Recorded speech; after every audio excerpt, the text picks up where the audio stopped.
Give me back my bairn! Where is my bairn? Flora awoke. She was dazed. She had fallen from the cliff and been picked up by the fishermen. She looked around her. She had no idea where she was, but she saw the fisherwomen, and they were tending to her, and they looked kind. Where is my bairn? Get my bairn! The women looked at each other.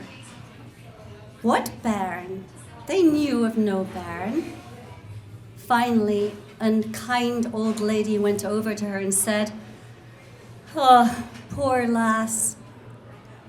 Poor lass, when you fell from the cliff, maybe your bairn fell with you, and the poor mite has fallen into the sea." No, before I went to the cliff to get some water for my babe, I put down my babe. I wrapped him up and I put him by a bush, safely on the path. No, where is my bairn? I must find him. And then she tried to get up, but she was still weak. And so she waited until she had her strength back, and then she went to look for her bairn. The fisherfolk, who loved her well, told her to come back with her bairn and live with them. And so Flora wandered. She wandered from farm to farm, from town to town, asking everyone she met, "Where is my bairn? Have you seen my bairn?" But no one had seen her missing bairn. At last she found herself near a camp of gypsies. The gypsies had not seen her bairn either, but they were kind folk.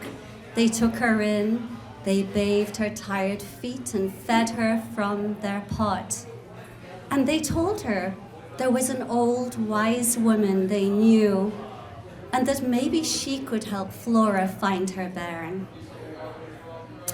And so one night, Flora sat by the fire with the old wise woman, and she told her story. And the old woman looked into the flames. And then she turned to Flora. She took her hand, and there were tears in her eyes. "Poor lass, 'tis the fairy folk that stole your bairn. They took your bairn into the fairy mound, and whatever goes into the fairy mound seldom leaves again. Tell me what I must do. Can you not put a spell on me against the fairies?" "Oh, the fairies' magic is as ancient as the world, but stay a while, and I will think how I might help you." And so the old woman came to Flora and told her, "There is something you can do. Soon all the fairies of the land will gather together in the fairy mound to choose a new king. You must get inside the fairy mound and buy back your bairn." "Tell me what I must do." "Well, there is one thing. The fairies are very clever and they are very tricky. And they love beautiful things, but they cannot make them themselves. And so, you need to make a treasure like no other in the world, and take this treasure with you into the fairy mound to buy your bairn back. But it is harder yet. You must have two treasures, one to get inside the fairy mound, and one to buy your bairn back." So Flora bade goodbye to the gypsy, who gave her a quick blessing. And then she sat and she thought, "I am a poor woman. I have no money. How can I find two priceless treasures. What can I do? And then she remembered the tales her mother told her of the ancient kings. And there was the white cloak made from clouds. And there was the harp strung with golden strings that played music that sang like the angels themselves. And she knew that is what she must do. She must make these treasures, and then she could win back her bairn. And so she went to the shore, and there by the shore she gathered the soft white down from the eider ducks that lined their nests. And with that, she wove a beautiful white cloak. It was soft and white. And then she cut her long golden hair, and with that hair, she embroidered fruits and flowers and leaves. It was gorgeous. It had a golden border all around. And then she took that cloak and she hid it under a bush. She went back to the shore, and this time she looked and looked for bones to make the frame of a magic harp. She found some bones. They were smooth and white as finest ivory, and she shaped them into a frame. And then she took more of her hair, and with that, she made strings for the harp. And then she tuned it, and she played a few notes. The music was so beautiful, so full of love and longing, that the birds paused in their flight to listen. And so Flora left with her harp and her cloak to go find Shaheen, the land of the fairy folk. And after she wandered far and near, she found the place, and she saw that all the fairy folk were gathering, because it was that time when they all gathered to choose the king. She hid behind a bush as they entered the magic mound. There was one fairy who was walking along behind. And then Flora boldly stepped out and lay the cloak on the ground. The fairy looked at her. "What are you doing here, mortal? Leave at once." But then her eyes caught on the white cloak. She saw it gleaming and glittering and fluttering in the breeze. "Ooh, I must have that." And she reached for it. But too late. Flora took the cloak and wrapped it around her shoulders. "Nay, 'tis mine." "Oh, what do you want? What is your price?" "I have no price. It is mine. It is precious."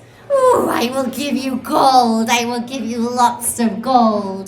"There is one thing you can give me for it." "And what is that? What is that?" "You must take me into the fairy mound." "Oh, I can do that. Give me the cloak. I'll take you right in." "Nay, take me in, and I will give you the cloak and welcome to it."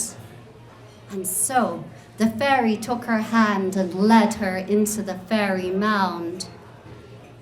And no sooner had they entered than all the fairies crowded around to see the beautiful white cloak that was on the shoulders of the fairy now.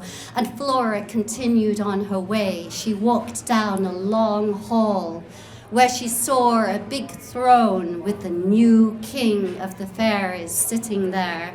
And she had her harp on her arm. She boldly walked over towards him so he could see it. "What is that, mortal?" "Oh, it is a harp."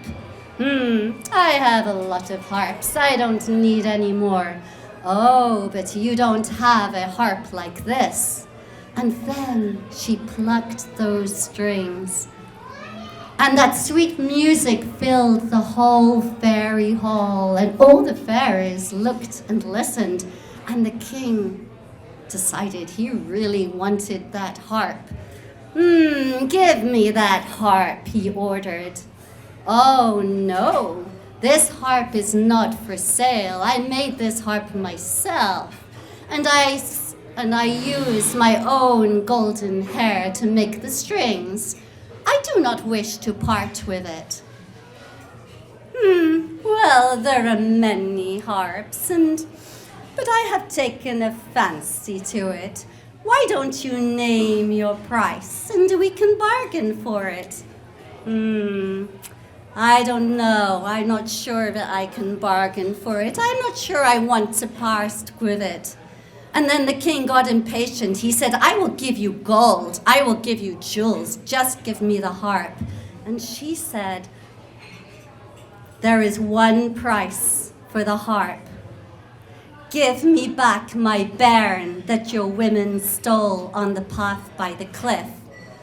Now the king, he was not minded to give away that bairn. He liked that mortal bairn and wanted to keep it with the fairies. And so he sent his fairies out, and they came back with big chests and made big piles of gold. And then they fetched jewels, but still Flora stood fast.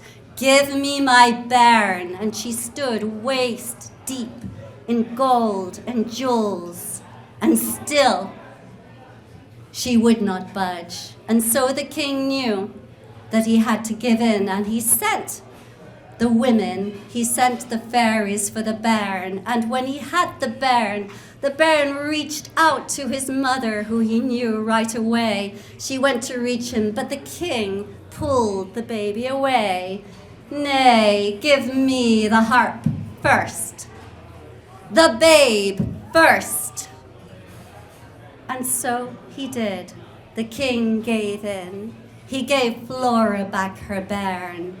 And then the king, so excited to have this new treasure, started playing on that golden harp, and the music full of love and longing filled the whole fairy hall, and the fairies stood rapt as Flora and her bairn left the fairy mound.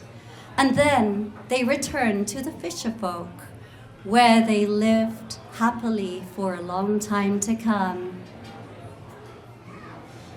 So hold them close and love them while you can.